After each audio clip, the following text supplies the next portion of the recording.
The walls of sound felt like they were closing in on us, and we were silent for a while. And then Ben looked at me very seriously and said, "I'm going to get so much play in college. I'm going to be in the Guinness Book of World Records under the category Most Honey Bunnies Ever Pleased." I laughed. I was thinking about how Radar's parents actually were in the Guinness Book of World Records when I noticed a pretty African-American girl with spiky little dreads standing above us. It took me a moment to realize that the girl was Angela, Radar's, I guess, girlfriend. "Hi," she said to me. "Hey," I said. She scooted a chair to the head of the table. "I figure you guys probably know Marcus better than anyone," she said, using Radar's real name. She leaned toward us, her elbows on the table. "It's a crap job, but someone's got to do it," Ben answered. "Do you think he's, like, embarrassed of me?" Ben laughed. "What? No. Technically," I added, "you should be embarrassed of him." She rolled her eyes, smiling. "But he's never, like, invited me to hang out with you, though." "Oh," I said, "that's because he's embarrassed of us." She laughed. "You seem pretty normal." "You've never seen Ben snort Sprite up his nose and then spit it out of his mouth," I said. "But really, you wouldn't worry? I mean, we've been dating for 5 weeks and he's never even taken me to his house." Ben and I exchanged a knowing glance, and I scrunched up my face to suppress laughter. "What?" she asked. "Nothing," I said. "Honestly, Angela, if he were asking you to hang out with us and taking you to his house all the time, it would definitely mean he did not like you." "Are his parents weird?" I struggled with how to answer that question honestly. No, they're cool. They're just kind of overprotective, I guess." "Yeah, overprotective," Ben agreed a little too quickly. She smiled and then got up, saying she had to go say hi to someone before lunch was over. "That girl's awesome," Ben said. "I know. I wonder if we can replace Radar with her." "She's probably not that good with computers, though. We need someone who's good at computers. By the way, nice call saying that Radar's folks are overprotective." "Well, it's not my place to tell her," I said. The period was almost over, so Ben and I got up and put our trays onto the conveyor belt, the very same conveyor belt that Chuck Parson had thrown me onto freshman year, sending me into the terrifying netherworld of Winter Park's dishwashing core. We walked over to Radar's locker and were standing there when he raced up just after the first bell. "We just dined with Angela," I said. Ben smirked at Radar and said, "Yeah, she wants to know why she's never been over to your house." Radar exhaled a long breath as he spun the combination to open his locker. He breathed for so long I thought he might pass out. "Crap," he said finally. "Are you embarrassed about something?" I asked. "Shut up," he answered. "You live in a lovely home," I said. "Seriously, bro," added Ben, "she's a nice girl. I don't see why you can't introduce her to your parents and show her your house." Radar threw his books into his locker and shut it. The din of conversation around us quieted just a bit as he turned his eyes toward the heavens and shouted, "It is not my fault that my parents own the world's largest collection of black Santas." I'd heard Radar say the world's largest collection of black Santas probably 1,000 times in my life, and it never became any less funny to me.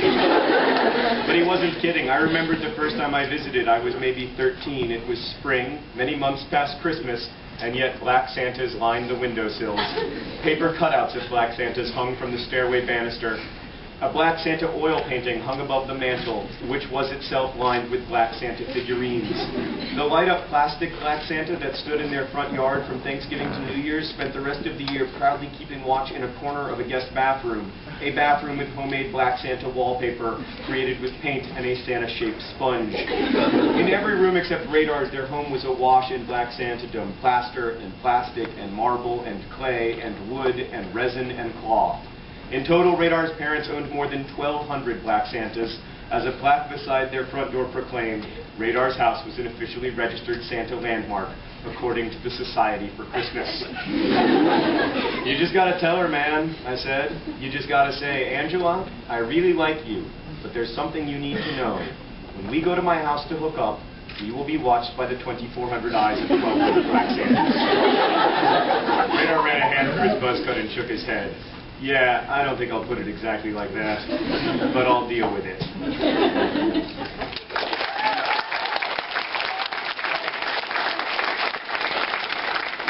the last thing I'll say before we take your questions for a minute is that obviously Radar is annoyed with his parents, and I would be annoyed with my parents too if I were Radar, partly because I hate collections. But I think what they're up to is actually interesting and important work. He says later in the book, like, his girlfriend is trying to explain to him what they're doing, and they have their first fight really because he's so annoyed with her for trying to defend them on this, because she's saying that like they're trying to complicate our understanding of this. And Radar is like, yeah, I'm always thinking about that when I'm eating my freaking Lucky Charms with my freaking Black Santa spoon every morning. And I understand that perspective, but I ultimately have to side with Radar's parents on this one. So now now we will both take your questions about books. Stand up. Oh, and let's draw a line. You, me. Yeah, just because I call on you doesn't mean you have to ask me a question, or because Hank calls on you, you have to ask Hank a question. We're just picking out a call. I'm going to start. Yes? Like, what website is this? What website is all this stuff on? The blog, yeah. Two websites. The easiest way to just watch all of our videos and to spend 27 hours staring at my face is youtube.com/vlogbrothers, VLOG brothers. But we also have a website, like a community website, that's kind of like Facebook for awesome. And that website is simply nerdfighters.com. Okay? Yes. When you started video blogging, did you see it as a great opportunity, or did you just work on that? When I started video blogging, did we see it as a great PR opportunity? What's your answer to that?